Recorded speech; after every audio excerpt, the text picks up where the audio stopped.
Yeah, yeah, yeah, D, I love. Yeah, yeah, yeah, D, I love. Yeah, yeah, yeah, D, I love. Here we go.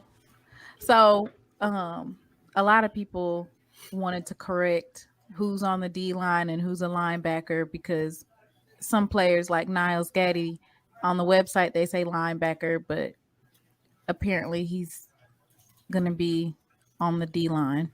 He's hybrid. He can do both. Yeah. He's So hybrid. I just put both on here to update it. But Yeah. anyway, Yeah, that's we why. got He's gonna, yeah, that's why he's going to be. Davis. That's why that guy's going to be drafted high because he's a hybrid. He has that Michael Parson type stuff in him. He can go on the ground and then you can stand him up. So this is who I have on linebacker. Of course, we already did the defensive line last time. Right. So we got Juriante Davis. Khalil He'll be Arrington, All-American next year. He'll be All-American. You said Juriante? Yes, that boy is awesome. Mm-hmm. We still got Donald Turley in the cut. Yeah, I remember him. Julius Reynolds. Yeah. And our recent commits that we have is, of course, the 4-star Philip Webb. Oh, yeah. LSU transfer. Yes. And I've actually seen him on campus. So I think he's actually enrolled at Jackson State. Yeah, he's there. Now, you know, he's already told his story. There are many members of his family are Jackson State graduates. Right. Yeah. So he didn't just come to Jackson State now because he just saw it on the map. It's family connections with him, too. So Stanley Cooks, you know, he's a 3-star, and he just committed today. Yeah, he's from Florida, isn't he? Isn't he from Florida? Yeah, he's from Florida, Hawthorne High School. That's right. He just had his his official visit just this past weekend, and he went. Yeah, most of them had their official visit this weekend. Now the truth be told, now Florida's been real good to Jackson State these last 3 years. Now, Florida been real good to y'all. Y'all been getting some stars out of Florida, boy. Oh yeah. Yeah, Florida's been real good to y'all. I still think TC's main focus is to get back to recruiting Mississippi. Oh yeah, that's something that. We definitely gonna go over that because when I tell you he has been all the cornbread fed, homegrown. I wanted to introduce Coach Taquan Hammock. Mm-hmm. He is officially the linebackers coach at Jackson State University. Okay. And I confirmed that before I put it up.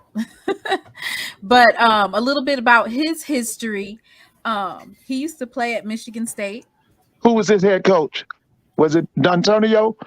Who was his head coach while he was at Michigan State? Taquan Hammock. Let me see. I'm gonna look that up. Because if he was on the D'Antonio, y'all got a great one. Because D'Antonio was a defensive mind. You know, that guy was good, man. But his brother was is currently the coach at Northern Illinois University. His brother Thomas is the head coach. Well, you know, everybody in Atlanta knows Northern Illinois. They came down here and stumped Georgia Tech about 2 years ago. So, we know about Northern Illinois now, and they just ran it down their throats. So we know Northern Illinois. Let me see.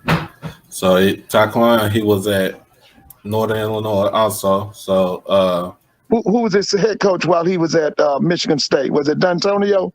2013 graduate of Michigan State. Yes, it was. That was D'Antonio. Mm-hmm. Yeah, let me tell you something. Everything he's going to do is going to be NFL based because the Michigan State program, everything was based on NFL principles. Yeah, There you go, Ronald Hunt. But there you go. Mark D'Antonio was truly a defensive man. That's right. Listen, this guy is well trained. This Hammock guy, I'm telling you, everything he's going to do with them linebackers is NFL based because that's how D'Antonio ran his program at Michigan State. Whoa. But I'm just telling you, this guy comes from under D'Antonio. Man, y'all got to steal. I'm telling you, y'all got to steal. He coached at Edinburgh University, Lafayette College. He was an assistant cornerback coach at Northern Illinois University. He coached at Kentucky Christian University. And as I said, he was a graduate assistant tenure on his brother's Huskies staff. Right. So Now, see, this boy probably was trained by Narduzzi. Pat Narduzzi's up at with the Pitt Panthers. All Yeah. of them was on D'Antonio's staff. Pat Narduzzi was a defensive coordinator. Okay. Yeah. So now Pat we'll be Narduzzi. able to see, because he's been offering. So I have some updates on some of the offers. So Cameron Mackey, as of today, he just committed to Southern Miss. Like Okay. maybe a couple of hours ago, he committed to Southern Miss. Okay. That would have And been then- a nice. That would have been a nice pickup right there too. And Kenneth Giles, it was a highly touted recruit for early signing day. Mhm. So his update, because he was offered and he said that he was committed, instead of being a December graduate, he's graduating in the spring. Okay, so basically that's the reason why he's signing. He's signing. He didn't actually sign. He didn't. Okay, sign. so that's the reason why he's signing Wednesday, since he's going to graduate. I don't know if he's signing. I don't You don't know, know? because on his Twitter, he doesn't even have Jackson State up there anymore. Let me see. So I just looked at that like maybe a couple hours ago, and I didn't see Jackson State on there. So another offer that we have out is Taylor Lewis, defensive tackle. He's the Arizona Razorbacks transfer. The Arkansas. Wait a minute. Taylor Lewis, is he from Georgia? Oh, never. No, he's from Taylor Lewis from Chicago. He's actually from Chicago. Chicago. Okay. Okay.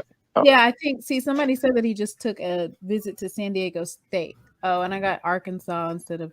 Excuse me, y'all, Arkansas. No, but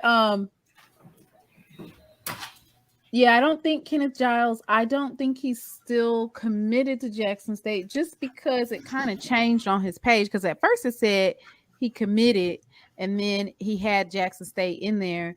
And then when I checked today, that's when I found out that it says instead of being a December graduate, he's now graduating in the spring. So sometimes, like when JUCOs, or you'll see sometimes that we wait until they graduate, I think, and then they re-offer them, like they did that offensive lineman Ikani, because he was supposed to have graduated and then he didn't graduate. Next, we have Anthony Johnson. He's 6'6", 250 pounds, a defensive end. He was offered maybe a couple days ago. I want to say he was offered a couple days ago. Then His picture looks good. He looks good.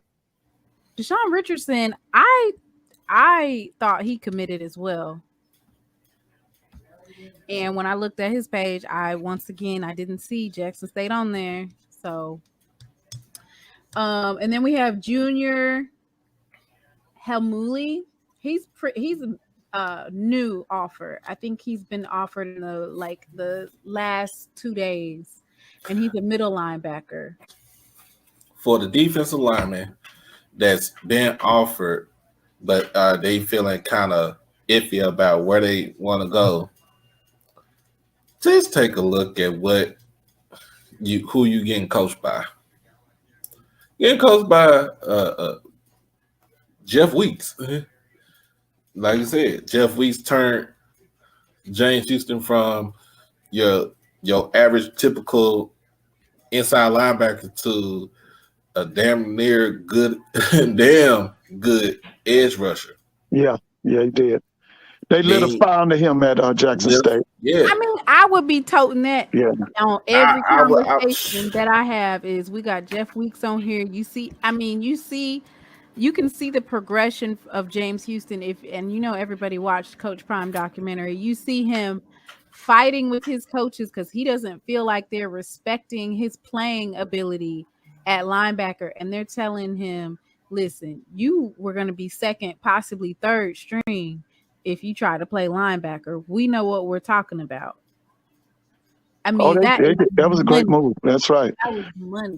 It was a great move. I mean, they put money in his pocket. Talent ain't the problem in the SWAC. It's coaching. Right. We got kids who can play in the NFL coming into the SWAC. But the thing is, we don't have offensive coordinators. We don't have position coaches who are championship, who are quality, and who can develop players. That's the problem in the SWAC. It's not the players. The players are there. If you don't have pro potential as a SWAC team, it's your fault. There are so many kids want to come to the SWAC right now. That's why I keep saying this is a renaissance period. This is a golden era. You kept saying it. Yeah, it's a golden era. It's so many talented kids want to come to the SWAC. We got Madison Central, the recruiting from Madison Central.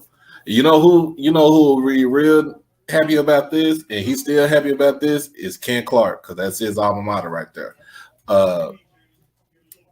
Yeah, Madison Central, they're 6A, right? In football. I think they're 6A. For Mississippi, I think so, yeah, because I think they're the highest classification in Mississippi. So they have a lot of players that definitely go Power 5. And as you know, a lot of these players were offered by Power 5 schools. We just got Braxton Barney yesterday. Mm-hmm. And then of course, Isaiah Spencer, he committed back for early signing day. And then we have BJ Washington that just committed recently. So that's 3. Now, someone said that there was a 4th one, but Jimmy Holiday, he decided to go to WKU, whatever that stands for. That's Western Kentucky. Yeah. Oh, well, that's where That's Willie Taggart's school. That's where what's that guy up in Michigan's name? Hey, thank you for tuning in to She Loves Thee. So, what did you think? Too much? Not enough? Need more facts? What other topics do you think I should cover? Comment below and don't forget to like and subscribe.